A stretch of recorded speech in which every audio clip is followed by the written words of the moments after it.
ABS-CBN and the Lopez Group of companies unjustly benefited from the loans condoned by the Development Bank of the Philippines to the prejudice of this government.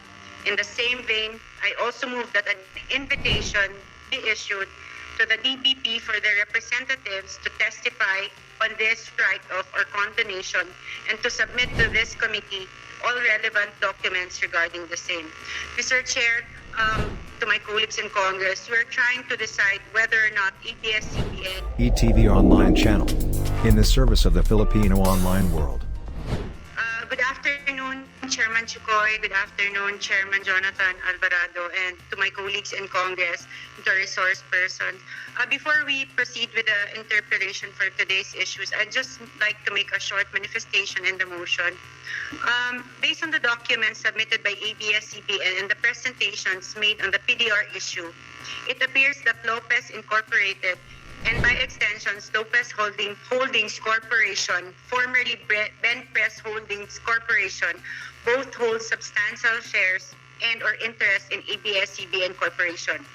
I have come to learn that Benpress Holdings Corporation, now called Lopez Holdings Corporation, which was given rights over a considerable number of ABS-CBN Corporation shares, benefited from a large condonation or write-off by the Development Bank of the Philippines, along with other companies controlled by the Lopez Company. To be exact, the loans amounted to 1.6 billion pesos.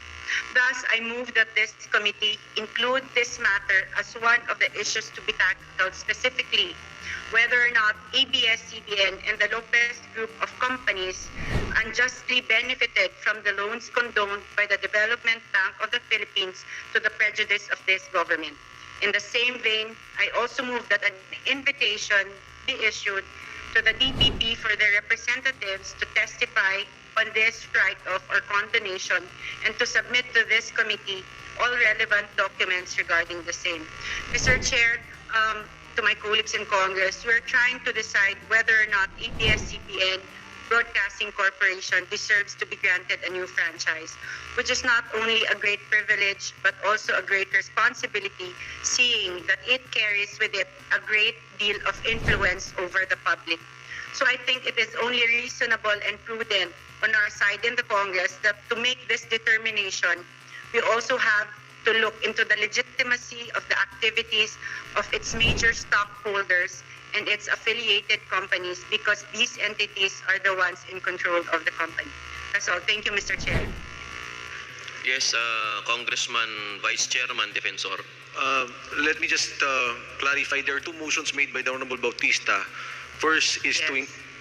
to include the issue as regards the condonation, to include it as one of those that will be taken up, the condonation of loans granted by the Development Bank of the Philippines to Lopez and Lopez-related companies. And the number two motion, Mr. Chair, is to invite the DBP and also the documents that are pertinent to the issues she raised, Mr. Chair. With those motions, Mr. Chair, I second the motion of the Honorable Bautista. There is a motion and it's duly seconded. Hearing no objections, the committee secretary is hereby directed to add the two motions of Congressman Dindi Bautista.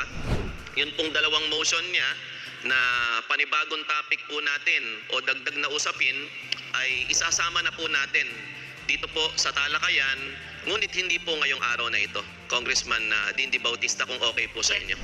Yes, Chair. Yes, Mr. Chairman. I fully understand that we have a lot of topics to discuss today. So in the next hearings. Mr. Hearing no objections, the motions are approved. Thank you, Mr. Chair. Like and subscribe. Watch the previous video. Thank you for watching.